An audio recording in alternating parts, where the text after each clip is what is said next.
Hello दोस्तों, कैसे हैं आप लोग। एम क्लासेज में आप लोग का स्वागत है। आज हम लोग का ग्रुप डी का पार्ट 3 होने वाला है। एक्सपेक्टेड क्वेश्चन जो ग्रुप डी के एग्जाम में पूछने वाला है। तो चलिए सबसे पहले हम लोग क्वेश्चन शुरू करते हैं। इसके पहले हम लोग का पार्ट 2 तक हो चुका है, जो डिस्क्रिप्शन में आपको मिल जाएगा। चलिए अब हम लोग क्वेश्चन शुरू करते हैं। देखिए सबसे पहला हम लोग का क्वेश्चन बोर्ड पे लग चुका है। यदि किसी वस्तु का दाम 70% बढ़ाया गया, इसके अतिरिक्त दाम में हुई वृद्धि पर, जो दाम में वृद्धि हो रहा है उस पर 14.2/7% कर लगता है, और यदि ग्राहक के लिए वस्तु का लागत मूल्य 5400 है तो दाम में वृद्धि से पहले का दाम क्या होगा। दाम में जो वो बढ़ोतरी है उससे पहले का दाम होगा। सबसे पहले हम लोग ऐसा क्वेश्चन करेंगे, पहले उस वस्तु को मानेंगे। वो वस्तु क्या है, वो हम लोग का वस्तु का लागत मूल्य 100 है। तो 100 है तो उस पर क्या हो रहा है, कितने प्रतिशत का बढ़ोतरी है, 70% बढ़ गया। तो मतलब 100 का कोई भी चीज 100 का 70% कितना होता है, 70 ही होता है। तो 100 का 70%, 70 का मतलब कि 70 रुपया इसका दाम बढ़ गया। तो कितना हो गया, 170 हो गया। जब अब हम लोग ये 170 रुपए का सामान खरीद लिए तो क्या हुआ कि इस पे अब हम लोग को अलग से 70 रुपया पे कितना प्रतिशत का टैक्स लग रहा है, मतलब जो कर लग रहा है। कर मतलब क्या होता है, टैक्स।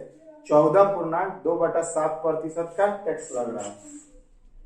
14.2/7% का क्या लग रहा है, टैक्स लग रहा है। 14.2/7 का प्रतिशत का भिन्न क्या होता है, इसलिए हम आपको पिछले क्लास में प्रतिशत के क्लास में बताए थे 1/7 होता है। मतलब कि 70 रुपया जो बढ़ोतरी हुआ उस पर 1/7 कर लग रहा है। 1/7 मतलब 70 का 1/7 कर लगे तो कितना लगेगा, 10 रुपया और कर लगेगा। तो जब हम सामान खरीदेंगे तो एक तो 70 बढ़ा तो 170 दिया, प्लस 10 रुपया इसका कर का चार्ज दिया, मतलब टैक्स दिया। तो 10 रुपया और टैक्स दे दिया तो कितना हो जाएगा, 180 रुपया हो जाएगा।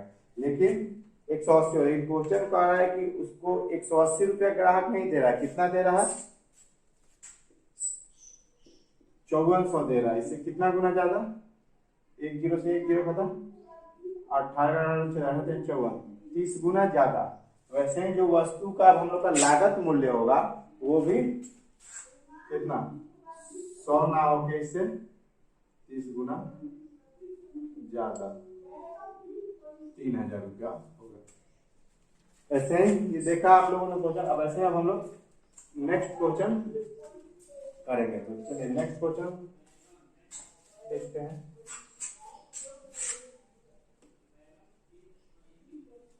देखिए नेक्स्ट क्वेश्चन कह रहा है, दो व्यक्ति ए और बी है, मतलब वो 5 एवं 7 किलोमीटर प्रति घंटा की रफ्तार से एक डिस्टेंस है, मतलब यहां से यहां तक P और Q की डिस्टेंस है।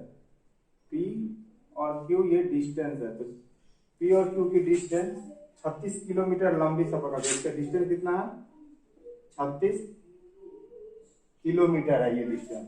तो P और Q 36 किलोमीटर की लंबी दूरी का करते हैं, और B Q तक पहुंचता है, तत्क्षण वापस लौटता है और A बिंदु तक मिलता है।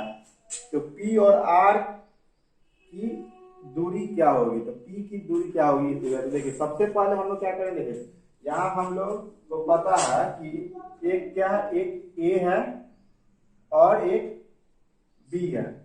तो A और जो B है तो उनका मतलब स्पीड कितना दिया है, 5 किलोमीटर प्रति घंटा और 7 किलोमीटर प्रति घंटा, ये हम लोग का दिया। ये हम लोग का क्या है, तो यहाँ क्या है, मतलब उनका गति क्या है, ए और बी का 5 किलोमीटर प्रति घंटा और 7 किलोमीटर प्रति घंटा।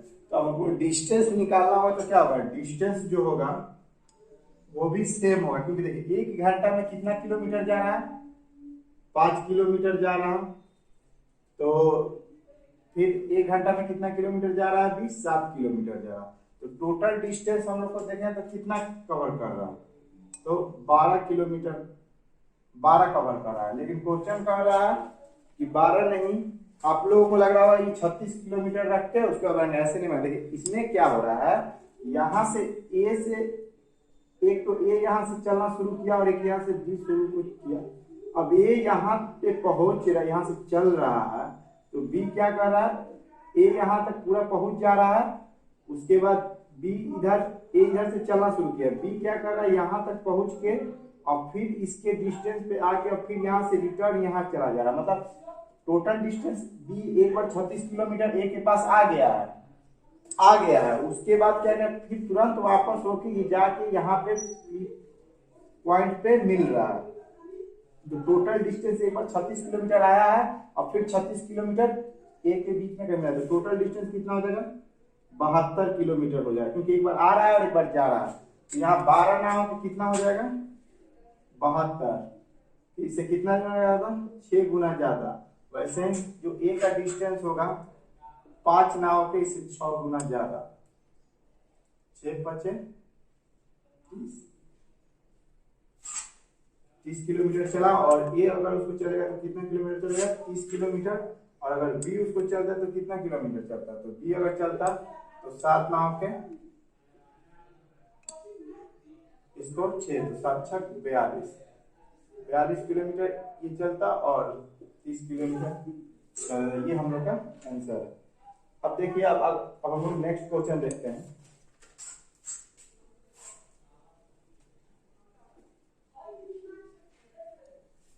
देखिए नेक्स्ट क्वेश्चन कह रहा है कि एक व्यापारी ने 2 बैल प्रत्येक को 9,327 रुपए में बेचता है और उन पर ना लाभ कमाता है और ना ही हानि कमाता। मतलब 2 बैल वो बेच रहा है, लेकिन उस पर कोई लाभ नहीं कमाता है और नहीं उसको हानि हो रहा है। लेकिन उसने उनमें से एक को 12.5% लाभ पर बेचा, तो दूसरे को कितने प्रतिशत हानि पे बेचा। देखिए सबसे पहले क्या कहना है कि कॉस्ट प्राइस है सीपी और उसको सेलिंग प्राइस है एसपी। अब देखिए इसमें क्या कर रहा है, एक वस्तु को वो कितने प्रतिशत लाभ पे बेच रहा है, तो लाभ पे बेच रहा है वो 12.5% का लाभ। तो 12.5% का लाभ हम आपको निकालना बताते, 12.5% का भिन्न होता है 1/8। मतलब वो पहले 8 वस्तु का दाम था और 1 लाभ लेके उसको कितना बेच दिया, 9 में बेच दिया। अब क्वेश्चन कह रहा है कि उसको दूसरे को कितने प्रतिशत हानि में बेचे कि उसे लाभ हो। लेकिन इतना ये भी बता रहा है कि बेचा हुआ मूल्य बराबर है, जितना मैं बेचा है वो दोनों मूल्य, मतलब ये 9 है तो ये बेचेगा भी उसको 9 में, लेकिन तब उसका प्रतिशत कितना। तो अगर 9 में कोई वस्तु, अगर मान के चलिए कोई अगर वस्तु अगर हम 10 में खरीद रहे हैं और 9 में बेच रहे हैं, तब ना हमको 1 का हानि होगा। जैसे यहाँ 1 का प्रॉफिट हो रहा है, 8 में खरीद के 9 में बेच रहे हैं तो 1 का फायदा। तो अगर 9 में बेचेंगे और 10 का खरीदे होंगे तब ना, तो यहाँ क्या हो जाएगा। देखिए दोस्तों क्या था कि एक व्यापारी 2 बैल था जो मतलब बेच रहा है, तो पहले को वो 12.5% लाभ पे बेच रहा है। 12.5% मतलब क्या हुआ, 1/8, मतलब 8 में बेच के 9 में बेच रहा है, लेकिन दूसरे को उतना ही में बेच रहा है। तो फिर खरीदा कितना में होगा, तो मैंने बताया कि अगर 9 में बेचेगा तो 10 का खरीदा तब ना उसको हानि हुआ होगा। तो यहाँ पे हम लोग हानि प्रतिशत क्या हो जाएगा कि 10 में खरीद के 9 में बेच रहा है, मतलब 1 यहाँ है, तो 1 यहाँ 1/10, 1/10 हम लोग का क्या होता है 10%, यही हानि होगी। ऐसे ही अब हम लोग नेक्स्ट क्वेश्चन देखते हैं।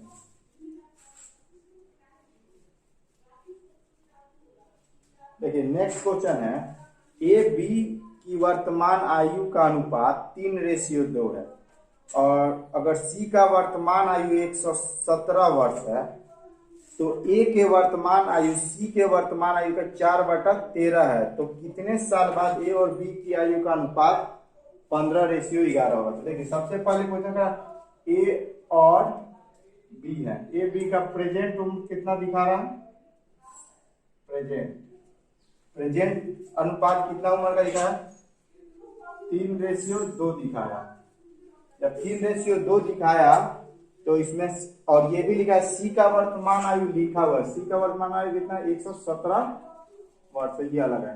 लेकिन ये 117 वर्ष किसका है, ए की आयु के वर्तमान आयु का। तो ए की आयु का वर्तमान आयु का तो मतलब 117 प्लस ए की आयु का वर्तमान कितना दिया है, ए के आयु का वर्तमान आयु का 4/13 है। तो ए के आयु का उम्र निकलेगा तो 4/13, तो कटेगा 13 9 117, तो 9 4 36, तो ए का वर्तमान उम्र कितना निकला 36 वर्ष निकलेगा ये का, लेकिन इसको हम लोग बाद में यूज करेंगे। अभी प्रेजेंट ये है। उसके बाद क्वेश्चन कह रहा है कि कुछ साल बाद, कितने साल बाद, यही क्वेश्चन पूछ रहा है, कितने साल बाद ए और बी के आयु का अनुपात 15:11 होगा। कितने साल बाद 15:11। देखिए ये जो है हम लोग का, कभी भी अगर यहाँ से जितना डिस्टेंस ये होगा, जितना उतना ही इनके उम्र का गैप यहाँ पे जितना होगा उतना ही यहाँ पे होगा। लेकिन इसको हमको बराबर करने के लिए यहाँ पे अभी हम लोग का क्या गैप है, देखिए यहाँ पे 3 है तो यहाँ 15 आ गया, तो कितना का यहाँ गैप है देखिएगा, यहाँ 12 का गैप दिखा रहा है, 12 और 3, हाँ 12 का गैप दिखा रहा है, और यहाँ कितना का दिखा रहा है, 9 का गैप दिखा रहा है। लेकिन हमको दोनों गैप बराबर करना होगा। इसके लिए हम लोग क्या करते हैं, इसके लिए हमको इनका अंतर देखते हैं। इनका अंतर क्या है, इनका अंतर 1 है, तो 1 का अंतर है तो इसको तो कुछ नहीं करना है। अगर इनका अंतर दूसरे 1 है तो यहाँ पे 1 से मल्टीप्लाई कर देंगे, और इनका अंतर जो होगा 15 और 11 का अंतर कितना है, 4 है, तो 4 का है तो यहाँ पे हम लोग क्या करेंगे, 4 से मल्टीप्लाई कर देंगे। दोनों का अंतर का ऊपर नीचे कर देते हैं। 4 का अंतर यहाँ का तो ये कितना हो जाएगा, 4 तिहाई 12, और ये कितना हो जाएगा, 4 दूना 8, और ये गैप बराबर है तो ये क्या हो जाएगा 15। तो ये हमारा नया रेशियो क्या आ गया, 12:8 और 15:11। अब हम इन दोनों का डिफरेंस देखेंगे तो सेम हो जाएगा। यहाँ पे भी 3 का गैप, यहाँ पे भी 3 का गैप। ये हमारा प्रेजेंट है। अब ये हम लोग का प्रेजेंट हो जाएगा, ये हम लोग का प्रेजेंट हो जाएगा। ये अगर हम लोग का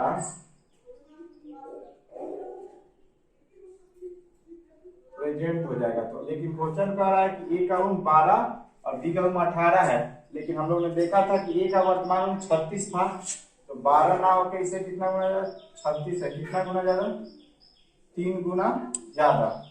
तो वैसे ही इनका जो उम्र का गैप भी होगा, जो 3 ना होकर इसे 3 गुना ज्यादा। तो कितने वर्ष बाद इनका रेशियो 15:11 हो जाएगा, तो 9 वर्ष बाद। यही हमारा आंसर हो जाएगा। ऐसे ही हम नेक्स्ट क्वेश्चन देखेंगे। देखिए नेक्स्ट क्वेश्चन कह रहा है, इस बड़ी से बड़ी संख्या में 351, 524 और 697 में भाग दिया जाए कि प्रत्येक दशा में समान से। तो बड़ी से बड़ी संख्या मतलब क्या हुआ, हम लोग को मसा निकालना है, एचसीएफ निकालना है। तो एचसीएफ निकालने का बहुत सारा तरीका होता है, प्राइम फैक्टराइजेशन मेथड होता है, डिवीजन मेथड होता है। लेकिन हम लोग यहाँ देखेंगे ये 351 है बड़ी संख्या, और क्या 524 है, और क्या 697 है। तो हम इन दोनों का गैप देखेंगे, इन दोनों का गैप और इन दोनों का गैप। कोई इसमें से कोई एक गैप देख सकते हैं, तो कोई गैप देखेंगे तो इसमें से क्या हो जाएगा, 524 में से हम लोग 351 घटाएंगे तो कितना हो जाएगा, 3, और ये हो जाएगा 7, और ये हो जाएगा 1, मतलब 173 गैप आया। और 173 जो गैप आया, तो हम लोग को सिर्फ यही देखना है, ये जो 173 है ये तीनों नंबर से डिवाइड 351, 173 से डिवाइड हो रहा है कि नहीं, 173 से 524 हो रहा है कि नहीं, और 697 हो रहा है। अगर नहीं होता तो फिर से इनका फैक्टर निकालते, लेकिन अगर हो जाएगा तो हम लोग का यही एचसीएफ है। तो 173 जो होगा ये 351 से भी भाग लग जाएगा, 524 को भी, और 697। इसीलिए हम लोग का क्या हो जाएगा, वो बड़ी से बड़ी संख्या क्या हो जाएगी, 173 हो जाएगी। तो यही हम लोग का आंसर हो जाएगा।